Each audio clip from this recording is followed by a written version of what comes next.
అందరికీ నమస్కారం అండి. సో, ఈ రోజున నేను చెప్పే 4 పాయింట్లు బాగా గుర్తుంచుకోండి.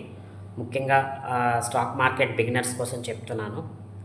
మనము స్టాక్ మార్కెట్‌లోకి కొత్తగా ఎంటర్ అయ్యేటప్పుడు ఎక్కడైతే ఏ స్టాక్స్ అయితే డిప్‌లో ఉంటాయో వాటిని ఖచ్చితంగా కొనాలి. అంటే ఇది ఒక ఫస్ట్ పాయింట్.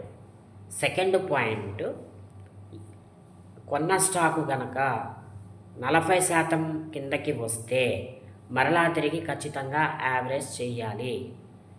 ఇది రెండవ పాయింట్.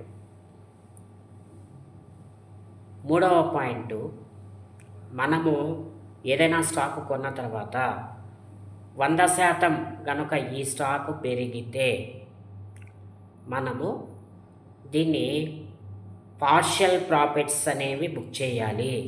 పార్షియల్ ప్రాఫిట్ అనేది బుక్ చేయాలి.